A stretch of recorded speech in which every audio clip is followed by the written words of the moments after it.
All right, here we go. Greatest podcast for elite losers right now, Tuesday, April 8th or 9th. I don't know what the date is, but we're going to do a couple things that have been bothering me. And hopefully the phone battery, as always, stays intact so we can finish this.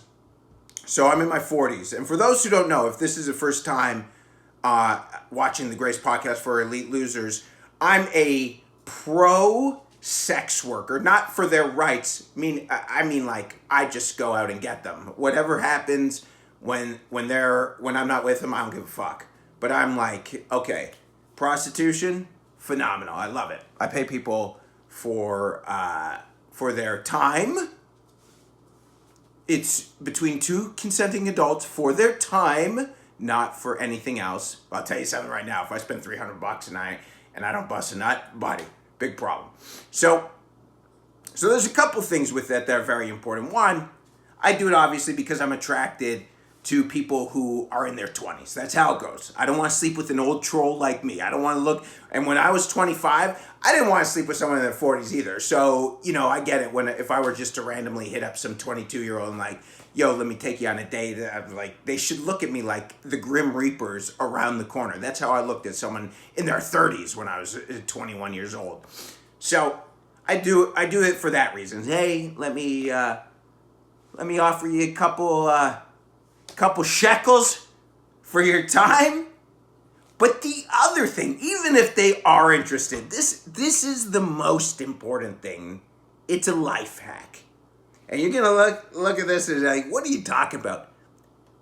Sex workers, prostitutes are life hacks. I've got 2 dogs. I've got comedy. I've got a day gig I have to do. I don't have time. I don't want to go out for a fucking coffee for an hour and a half to try and get laid. And then most people, like nowadays, not nowadays, ever, multiple dates. I'm already in for $200. And then someone's going to tell me, trust me, every moment that you know more about me without seeing me on stage, if you're not into like the comedian aspect, you just want me as an individual, my stock prices, they plummet, man. They plummet. You start seeing, once you start seeing what's going on, auditing the company, it goes, so I have to do prostitutes. Once you audit J.J. Lieberman as a human being, like, oh, he's funny. Oh, he's got 2 senior dogs. He spends all his money on his dogs, and they wear diapers. He doesn't save money.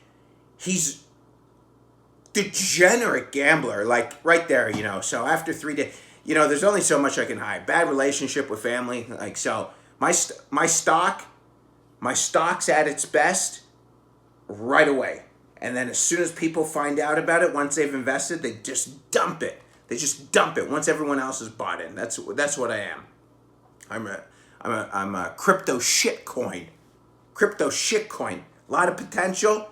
You get someone like Jake Paul or KSI, Logan Paul to pump it. They pump it, everyone buys it, and then the truth comes out fucking worth nothing. So that's how I feel about myself. But I like myself. I'm just saying if another person wanted to date me. So that's a lot of the reason why, too. I don't want to waste the time to go on dates to potentially get laid. So that's a good life hack. Which probably everyone knows, but people are like, there's a stigma with it. They don't want to get an escort because they're like, oh, what will people think? Dude, I look at people on dates, the 3rd date without getting laid, like you're not saying, oh my God, I'm thinking like something's wrong with you. So, when the answer's out there, it's right in front of your face. It's right in front of your face. The whole point I bring this up is because I messaged some like ripped bro. I was like, hey man, give you a couple $100. It's for your time. And then I also follow them, because they give the links on the dating apps, on social media. And I said, hey, I'm generous. And then he posted the conversation. It wasn't me, but it's like he posted the conversation on his Instagram story, like thinking it's funny. Let me tell you something let me tell you something, young one. One day, you're gonna get disgusting and troll like, and people, you're gonna have that look. You'll be balding, and I hope you either have to sleep with someone who's disgusting, or not even, not even sleep, not even hook up anymore because you can't get hard, or you just have to pay for it too. There is a thing where people will say, sex gets better, and when you know someone, and you're like, sure, if you're both attractive, but if you're both absolute ditch pigs, like I can't get turned on anymore. So, anyways, that was the thing I was ruminating on at the gym, and the other thing was, I listen to Theo about once or twice a month. I never want to listen to other comics because then you start embracing their essence. Like, I embrace their essence, but you don't want to take it. So I do listen to it. Although it would be terrible if I'm like, hi, with a Louisiana accent. But there is a very honest, I think there's something about him. Sometimes I try and do my comedy very honestly. Like, I try and just be an honest comedian with my bits, with my point of view, and hopefully that's good enough. That's all I care about. If it becomes successful, I can't control that. Obviously, I can't control that. You see these fucking podcast numbers every week, 40, 50. I can't control, but I will still do it. I will still pump out the content. I enjoy this. I thoroughly enjoy this. I thoroughly enjoy the people that come and watch this. Hopefully I didn't have food in my teeth because I just ate a little chicken. But what can you do? But I'm listening to him talk to Israel Adesanya. I don't know how to say it, the UFC. And it was phenomenal. It's just, they're just opening up about being honest. And there's certain things that, I try, again, I'm very honest about the deviance, about my sexuality and everything like that. But then there's certain things I don't want to be cringe, but it is part of life. There are things that, I'm here today in New York City, after my first year in 2022 was so tough. I made, I talk about it a lot. I made less than $15,000. My dogs both my one dog, Thor, he tore his knee, fucked up his leg, and there was a moment where I thought I had to put him down. And then my other guy, Moses, he had teeth surgery last year. He had to get his, and there was a moment, where he's bleeding from his mouth. You're like, oh, this is the end. And part of me is like, oh, this could, because when you're taking care of things, you're taking care of people or animals that are getting old, there is a part where you watch them suffer and you don't want to. So there is the idea of relief, but when they get healthy, you're like, oh, thank God. But for the last 2 years, that constant thought in my head about my dogs, and I don't ever talk about it on a serious level because I feel like I don't ever want to be cringy about it. I don't want people to watch it. But there is something when I listen to other people talk about the honesty of their life. I like that. I literally am so drawn to, people's truth. I love to be funny. But at the end of the day, this came from a crazy childhood. Knowing that I was a fucking cocksucker and then playing baseball and not coming out till I was in my 30s and trying to come out and it was difficult. So I do think once in a while it's nice to be honest about, hey man, in 2022 I went to go do shows with Ryan Long in May. We're going to Tampa Side Splitters to do 5 shows. And I brought my dog. My other dog, Thor, just tore his ACL. And I got him a dog sitter.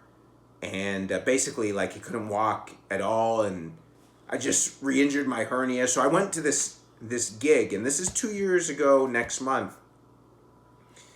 And I went to this gig thinking, hey, I have to move back to Canada. I didn't have any money left. This was it, just one more U.S. date.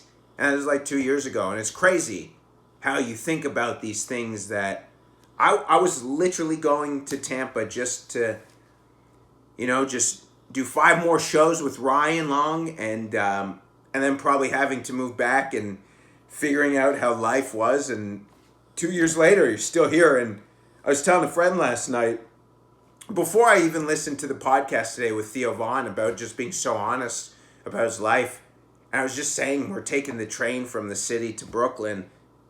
I'm like, God damn.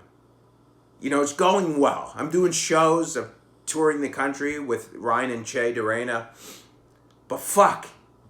Every couple months, it gets like really difficult. Like things are flying at you. You don't have money. And you go through it so many times. You can't afford to offer some 23-year-old with abs $200 for an hour of their time.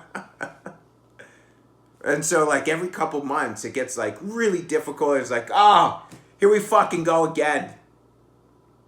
But you kind of callous up to that moment. So it's good. It's good. I'm lucky those things happen. Even though they suck in the moment, I'm still better at dealing with them than I was. So I just thought, man, in the 2 years, like how many I worked for free. I've cleaned toilets. People were like, what, you were, I was like, yeah, I was like a janitor at a comedy club. And I never felt bad, in the moment. Sometimes you look at people, we were in Orlando last week, and this is after I fucked up my groin. I'm in so much pain. There's like, she must be in her 70s. She's all hunched over. And there is a part of, she's one of the cleaning ladies, and there's something that I feel empathetic to her, like I'm chasing my dream, but who knows? Maybe she's really happy, because when I'd wake up at 7:30 in the morning, go to a comedy club just to clean the club, wash the toilets, scrub it down. And obviously in the moment I'm like, yo, someday if I make it, this is gonna be the story, So there is that drives you too. But also I didn't give a fuck. I didn't feel bad for myself. I didn't get angry. I didn't get resentful. It was just part of the grind to get to Valhalla. Is this Valhalla? Icing my groin with peas right now? No, but it's great. It's great. I'm very grateful for these moments, and I'm grateful for the struggle. And again, didn't want to get too cringeworthy, so don't fucking roll your eyes, you little fucking punks. I am an elite loser. But thanks, guys, again, as always, for supporting the comments. I appreciate you guys hanging out. And Atlanta this weekend. Atlanta at the Punchline with Ryan Long. And then next weekend, I'm trying to go to San Diego with Ryan Long. And then May 2nd in Houston. 3rd, 4th, 5th, 6th in Austin, Texas. And then the following month, we're going to be in Florida. I'll know those dates later. All right, guys. Have a great day. Have a great night. Have a great week.